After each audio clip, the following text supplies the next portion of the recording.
လာပါရှင်ဂျေချန်နဲ့ပြန်လေကြိုဆိုလိုက်ပါတယ်ဒီအိတ်ကလေးကသခိုးရှောင်အိတ်ကလေးပါဘာလို့လဲဆိုတော့ဆိုင်ကယ်ရဲ့ဘေးကချိတ်ကလေးမှာဒီလိုလေးချိတ်သွားလိုက်မယ်ဆိုလို့ရှိရင်လူရဲ့ခန္ဓာကိုယ်ကြားထဲမှာရှိနေတဲ့အတွက်သခိုးကဖြုတ်ဖို့မလွယ်တော့ပါဘူး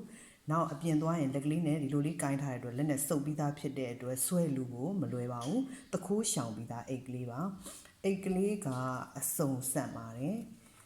လေးရဲ့ထဲတာလေးကိုပိုးသဘောကျပါတယ်ပတ်စံထုတ်ပြီးသုံးမယ်ဆိုလည်းဒီလိုလေးထုတ်သုံးလို့ရမယ်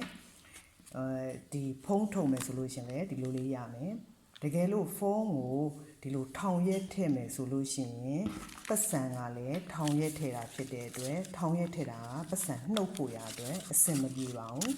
အဲ့ဒါကြောင့်လှဲရက်ကလေးကိုဒီမှာပိုးသဘောကျပါတယ်ပတ်စံကိုလှဲရက်ကလေးထည့်လို့ရတယ်အများကြီးလဲဆက်ပါတယ်ရိုးရိုးရှင်းရှင်းအောက်ထိုးလေးပဲအပေါ်တို့အောက်ထိုးလေးဖြစ်မှာအောက်ထိုးတွေကြီးပဲထိုးထားတာပါဒီလိုမျိုးပတ်ချလဲထိုးလို့ရတဲ့အဲ့နဲ့အောက်ထိုးတွေကြီးပဲထိုးထားတာဖြစ်တဲ့အတွက်အောက်ထိုးတစ်မျိုးနဲ့ထိုးတဲ့ယုံနဲ့တင်အိတ်ကလေးကအဆင်ပြေပါတယ်ဒီမှာဒါကနောက်ကျောချမ်းလေးပါဒါလေးကရှေ့ချမ်းလေးပါတခိုးရှောင်ပြီးသားရတဲ့အိတ်ကလေးပါအများကြီးလဲဆက်နေအိတ်ထိုးနည်းလေးကလည်းရိုးရှင်းတဲ့အတွက်ထိုးနည်းလေးကိုကြည့်လိုက်ရအောင်နော်ဒီပစံအိတ်ကလေးထိုးနီးစကြည့်ရအောင်ပါဒါလေးကအက်က7 မီလီပါချီလေးကတော့ 8ply မစ်ကော်တွင် 8ply ချီလေးပါဒါ 8ply ကို7 မီလီအက်ကလေးနဲ့စထိုးမှာပါအိတ်ကလေးကဘာမှအနဲ့ချုပ်เสียမလို့ပဲတခါတည်းအိတ်ပုံစံလေးပေါ်သွားအောင်လို့အနဲ့ပဲထိုးမှာပါအတမျိုးတည်းပဲသုံးပြီးတော့ဒီအိတ်ပုံစံလေးတစ်ခါတည်းပေါ်မှာပါအဲ့တော့တပြိုင်နက်တည်းဒီဘက်မှာလည်းအပင်စမယ်ဒီဘက်မှာလည်းအပင်စမယ်7 မီလီနဲ့ဒီ 8ply ချီနဲ့ကို3ပင်ကိုတစ်လက်မနှုံးရှိပါတယ်3ပင်ကိုတစ်လက်မနှုံးရှိပါတယ်ဒီအိတ်ကလေးကတော့အခုကဒါ10လက်မပေါ့နော်10လက်မထိုးထားတာပါ9လက်မဆိုလည်းအဆင်ပြေပါတယ်10လက်မဆိုတော့24ပင်စပြီးတော့ထိုးထားတာပါအခု9လက်မဆိုလို့ရှင်ဖုန်းလဲထည့်လို့ရတယ်ဖုန်းလဲအလျားလိုက်ထည့်လို့ရတယ်ပတ်စံလဲအလျားလိုက်ကိုအများကြီးစံတယ်9လက်မပဲထိုးရအောင်ပါအိတ်ကလေးကိုကြစ်ပြီးတော့ငယ်ခြင်းလို့9လက်မပဲထိုးရအောင်နော်9လက်မထိုးမယ်ဆိုရင်22ပင်စပါမယ်10လက်မထိုးမယ်ဆိုရင်24ပင်စပါမယ်3ပင်ကိုတစ်လက်မနှုံးရှိပါတယ်အဲ့တော့အပင်လေးကိုနှစ်ဖက်စလုံးတစ်ပြိုင်နက်တည်း22ပင်စီစမယ်အဲ့တော့အပေါ်ကအကလေးမှာစွတ်လိုက်တယ်ဒီကျိုးလေးကတော့တကယ်တမ်းတော့ဒီလိုလေးစွတ်လိုက်မယ်ဆိုရင်ဒီမှာချက်ချီကက်ကလေးရှိလိုက်ဒီလိုလေးရှိလိုက်မယ်နော်ဒီလိုလေးရှိတဲ့အနေအထားကိုလက်ညှိုးလေးနဲ့လက်မလေးနဲ့နှစ်ဖက်စလုံးစအောင်အတွက်ဒီချီလေးကိုချီဒီဘက်ကအစာလေးကိုတော့ရှည်ရှည်လေးဆွဲထားရမယ်ဆွဲထားပြီးတော့ဒီမှာအကလေးမှာနှစ်ခုလုံးကိုဒီလိုလေးကင်ထားမယ်ဒီအကလေးမှာဒီလိုလေးချက်ချီကက်ကလေးရှိလိုက်နော်လက်မနဲ့လက်ညှိုးလေးနဲ့ကင်ထားလိုက်မယ်အပေါ်ကလက်ညှိုးလေးကချီလေးကအောက်ကအက်ကိုသွားဆွတ်မယ်အောက်ကလက်မချီလေးကိုအပေါ်အက်ကိုသွားဆွတ်မယ်အဲ့လိုမျိုးလေး22ပင်လုံးပါပါအဲ့တော့အခုလက်ညှိုးလဲဆိုတော့လက်ညှိုးလေးကချီလေးကအောက်ကအက်ကလေးကိုလာပြီးတော့ဆွတ်လိုက်မယ်လက်မလဲဆိုတော့လက်မအပေါ်အက်ကလေးကိုလာပြီးတော့ဆွတ်လိုက်မယ်ဒါဆိုရင်ဒီမှာတပြိုင်နက်တည်းချီပင်စပြီးသားလေးရမယ်လက်ညှိုးလေးကအောက်ကအက်ကလေးမှာလာပြီးဒီမှာဆွတ်တယ်လက်မလေးဆိုအပေါ်အက်ကလေးမှာသွားဆွတ်တယ်အဲ့တပြိုင်နက်တည်းချီပင်အပေါ်အက်ကိုအောက်အက်ကိုအတွက်22ပင်အဲ့လိုလေးစမှာပါဒါအပင်စာနီးလေးပါအပေါ်ပြီးရင်အောက်ဆိုရင်လက်ညှိုးလေးနဲ့လာပြီးတော့အောက်အက်ကလေးမှာဆွတ်လိုက်တယ်အပေါ်အက်ဆိုလို့ရှိရင်လက်မလေးနဲ့လာပြီးတော့အပေါ်မှာဆွတ်လိုက်တယ်အဲ့တော့ဒီမှာချီပင်လေးကအပေါ်အက်ကိုအောက်အက်ကိုစပြီးသားလေးဖြစ်သွားပြီအဲ့ဒါမျိုးလေးအပင်20ရအောင်စမှာပါဒါအပင်စာနီးလေးပါ22ပင်စပြီးသွားပြီနှစ်ဖက်စလုံးကို22ပင်စပြီးသွားပြီဆိုလို့ရှိရင်ဒီမှာခြီလေးကအောက်မှာရှိတဲ့အစာလေးရှိလိမ့်မယ်အောက်မှာရှိတဲ့အစာလေးရှိတဲ့ဘက်ကအက်ကိုဆွဲပြီးတော့နှုတ်လိုက်မယ်ဆွဲနှုတ်လိုက်ပြီးတော့ အောက်ထိုးလေးစပြီးတော့ထိုးမယ်အောက်ထိုးလေးတွေကြီးတစ်တန်းလုံးစထိုးမယ်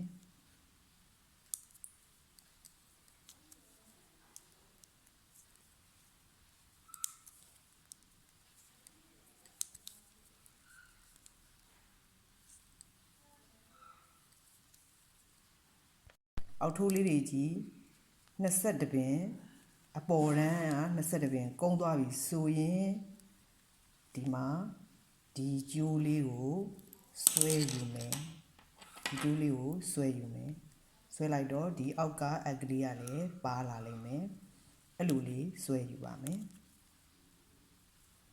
ဒါကပထမဦးဆုံးအခေါက်မို့လို့ကျိုးလေးကလည်းနည်းနည်းလိမ့်နေတဲ့အတွက်ကြက်တရားအောင်ရှိပါလိမ့်မယ်ဒါပေမဲ့သူဘာသာသူလေးကျိုးလေးကိုဆွဲလိုက်တာနဲ့နောက်ပိုင်းကျတော့တစ်ကြောင်းချင်းမှာအလိုလိုပါသွားပါလိမ့်မယ်ဒါကပထမဦးဆုံးအခေါက်ရဲ့ကျိုးလေးဆွဲလိုက်မယ်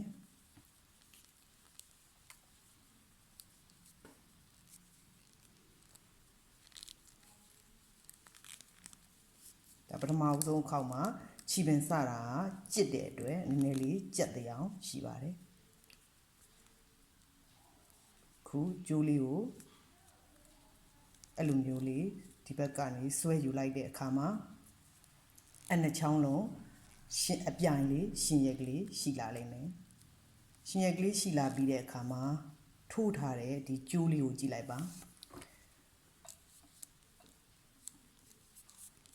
အောက်ထိုးထားပြီးသားကျိုးလေးမှာဒီမှာအောက်မှာပဲရှိရပါမယ်အပေါ်မှာဒီလိုမျိုးအပေါ်မှာရှိမနေရပါဘူးနောက်တစ်ခုထိုးတော့မယ်ဆိုရင်အောက်မှာပဲရှိနေရမယ်အဲ့ဒီအောက်မှာပဲရှိနေတဲ့ကျိုးလေးမှာရှိတဲ့ဒီအောက်မှာရှိတဲ့အက်ကလေးကိုဆွဲနှုတ်ပါမယ်ဆွဲနှုတ်ပြီးတော့ဒီတဒန်းလုံးကိုအောက်ထိုးတွေကြီးထိုးလိုက်ပါမယ်တစ်ခေါက်ထိုးပြီးသွားတိုင်းနောက်မှာရှိတဲ့ကျိုးလေးကိုဆွဲချပါမယ်နောက်မှာရှိတဲ့ကျိုးလေးကိုဆွဲလိုက်တာဒီဘက်အက်ကလေးကိုအပင်နေတဲ့ကိုဆွဲယူတာပါ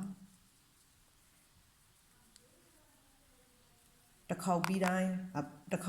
တက်အပ်စီအတစ်ခုစီမှာတစ်ခေါက်ပြီးတိုင်းနောက်ကကျိုးလေးကိုဆွဲယူလိုက်ပါမယ်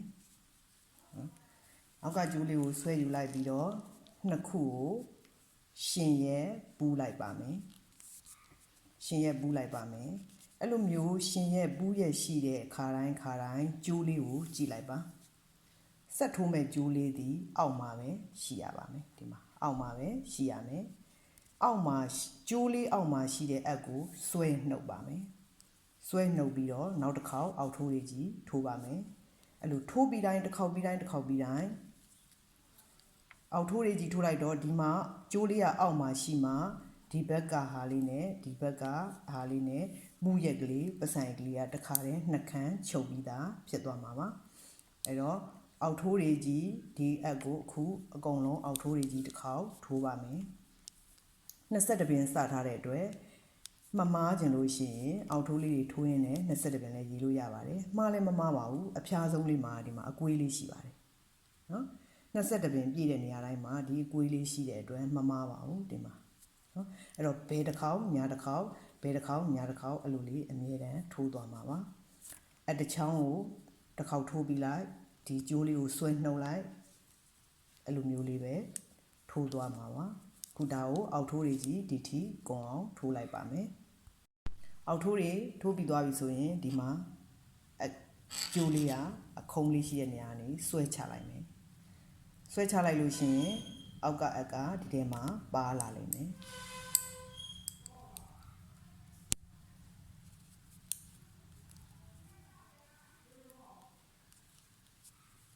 တပြိုင်နက်တည်းနဲ့ဒီမှာအောက်ထိုးတွေကြီးတပြိုင်နက်တည်းထိုးပြီးတော့အတချောင်းစီကိုတစ်လှည့်စီထိုးရင်းနဲ့အိတ်ကလေးကဆက်လက်နဲ့ချုပ်စီရမလို့ပဲတခါတည်းအိတ်ကလေးဖြစ်အောင်ထိုးတာပါဒီမှာနော်အဲ့တော့အဲ့လိုလေးဆွဲယူလိုက်ပြီးရင်ဒီကျိုးလေးပဲသတိထားရမယ်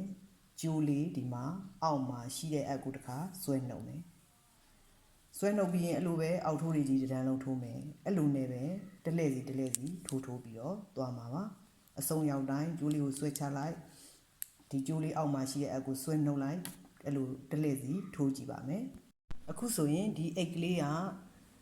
တစ်လှည့်စီဒီမှာဒီခွန်းလေးရဲ့တစ်ဖက်တစ်ချက်တစ်လှည့်စီ22ပင်ပေါ့နော်22ပင်ကိုတစ်လှည့်စီထိုးလိုက်တာမှာဒီမှာဒါလေးကအတွင်းထဲမှာပေါ်တဲ့ပုံစံဒါကအပြင်ဘက်မှာပေါ်တဲ့ပုံစံ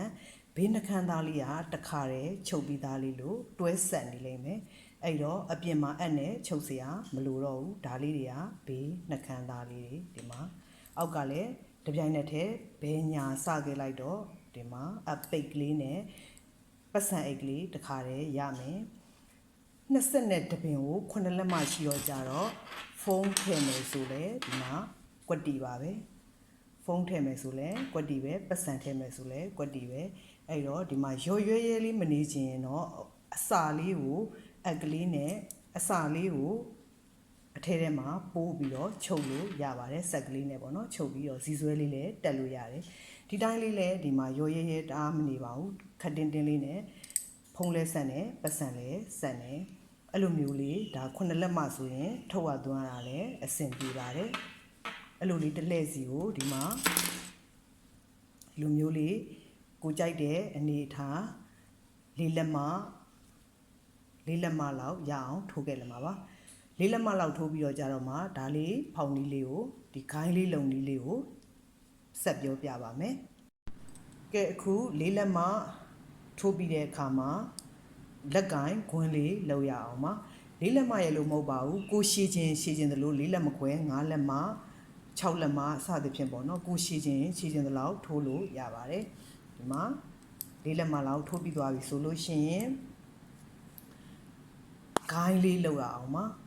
အမြဲတမ်းပဲဒီကြိုးစာလေးက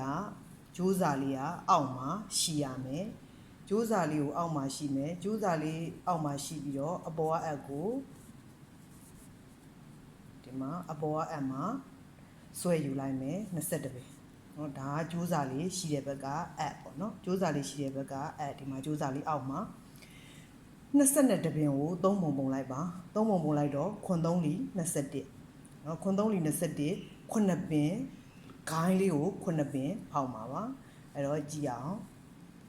ပထမဦးဆုံးဂိုင်းလေးလောက်တော့မယ်ဆိုလို့ရှိရင်ခြေပင်ရေကို3ပုံလိုက်ပါတယ်ခုက22ပင်စထားတာဖြစ်တဲ့အတွက်ခုနှစ်ပင်အဲ့တော့ပထမဦးဆုံးခုနှစ်ပင်ထိုးမယ်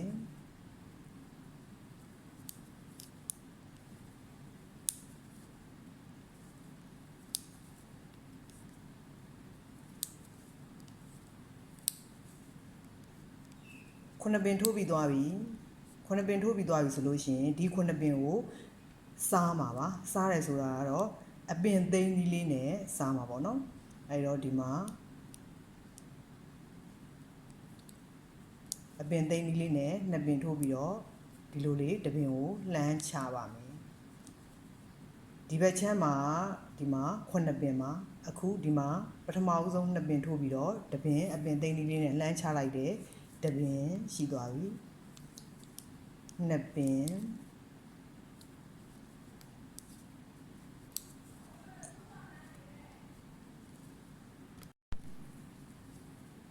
3ပင်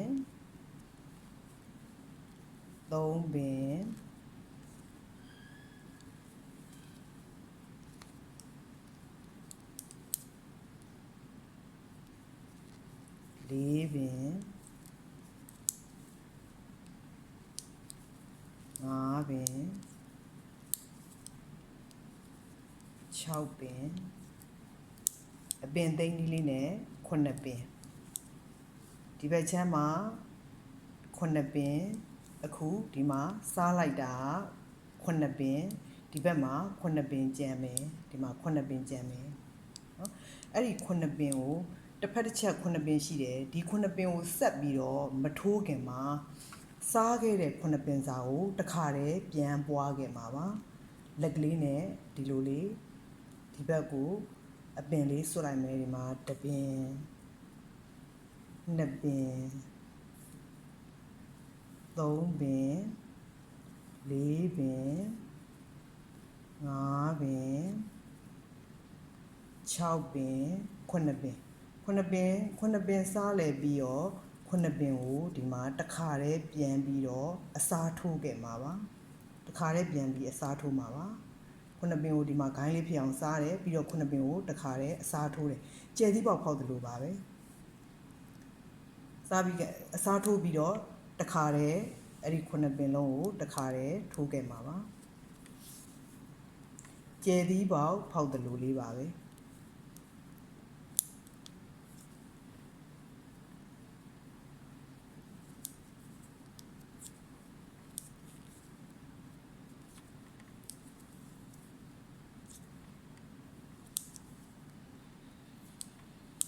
ကျဲသီးပေါက်ဖောက်တယ်လို့လေးအဲ့လိုလေးဂိုင်းလေးတစ်ခါတည်းဖောက်ခဲ့မှာပါအဲ့ဒါကိုရှေ့နဲ့နောက်နဲ့တပြိုင်နက်တည်းအဲ့လိုပဲဖောက်လိုက်တာဖောက်လဲပြီးတော့အပေါ်ကိုဂိုင်းလေးကကိုင်းကောင်းအောင်လို့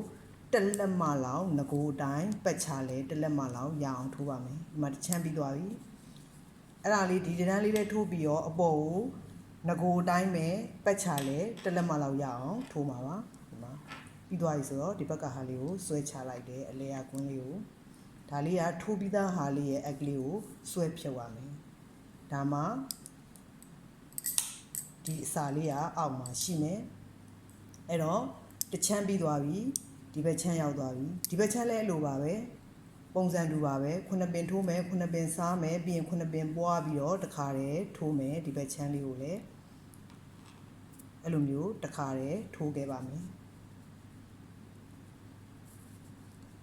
အဲ့ဒါလေးကဂိုင်းလုံးလေးပါအဲ့လိုလေးထိုးပြီးလိုက်တာနဲ့အပေါ်ကိုတက်လက်မလောက်ရအောင်ထိုးပြီးရင်တော့အိတ်ကလေးပြီးပါပြီကဲအခုဂိုင်းလေးလုပ်ပြီးတော့ဂိုင်းလေးရဲ့အထက်ကိုတက်လက်မလောက်ထိုးပြီးတဲ့အခါမှာအပင်သိန်းလေးအတိုင်းသိမ့်လိုက်အောင်ပါပဲအပင်သိန်းလေးအတိုင်းသိမ့်လိုက်တာနဲ့အိတ်ကလေးကပြီးသွားပါပြီကြံတဲ့အလှဆင်တဲ့ကျဲသီးလေးတက်တဲ့အပိုင်းပဲကြံပါတော့တယ်ဒီတစ်ဖက်တစ်ချက်ကိုဒီလိုမျိုးဝါပြဲကြီးမဖြစ်အောင်လို့ဒီနားလေးနှစ်ဖက်ကိုချုပ်ပြီးတော့ကြတော့ဒီမှာကျဲသီးလေးတက်လိုက်တာပါကျဲသီးလေးတက်လိုက်တဲ့အတွက်လက်ကင်လေးဟာဘဲညာတစ်ဖက်တစ်ချက်ဝါလေးမပြဲတော့ဘဲနဲ့ကြစ်လေးလေးဖြစ်သွားပါလိမ့်မယ်အဲ့လိုလေးအလှဆင်ပြီးတာနဲ့အိတ်ကလေးပြီးပါပြီအခုကျဲသီးပေါက်ဖောက်သလိုဂိုင်းလေးဖောက်ပြီးတဲ့အထက်ကိုတက်လက်မလောက်ထိုးလိုက်ပါတယ်တက်လက်မလောက်ထိုးပြီးတဲ့အခါမှာအပင်သိန်းလေးအတိုင်းသိမ့်လိုက်ရုံပါပဲအပင်သိန်းလေးအတိုင်းပဲပတ်ချလဲကိုသိမ့်လိုက်ရုံပါပဲကြည့်ရအောင်ပါဒီကျိုးလေးကအမြဲတမ်းအောင်ပါပါအပင်သိန်းလေးအတိုင်းသိမ့်ရုံပါပဲခုနကတော့ကျဲသီးပေါက်ဖောက်တော့အလိုပဲပတ်ချလဲရှိသမျှအပင်အားလုံးကိုဒီတိုင်းလေးပဲသိမ့်ကြလိုက်မယ်ဆိုရင်အိတ်ကလေးပြီးသွားပါပြီအဲ့တော့ရိုးရှင်းလွယ်ကူပြီးတော့ကြတော့ဆိုင်ကယ်စီးရင်လည်းခွာကြားလေးထဲမှာချိန်ကလေးမှာချိတ်လိုက်တော့တခိုးရှောင်ပြီးသားရတဲ့အိတ်ကလေးပါလမ်းရှောင်ရင်လည်းလက်ကလေးနဲ့စုပ်ကင်ထားမယ်ဆိုလို့ရှိရင်ဆွဲယူဖို့မလွယ်ကူပါဘူးအဆုံးထိကြည့်ပေးတဲ့အတွက်ကျေးဇူးအများကြီးတင်ပါတယ်ရှင်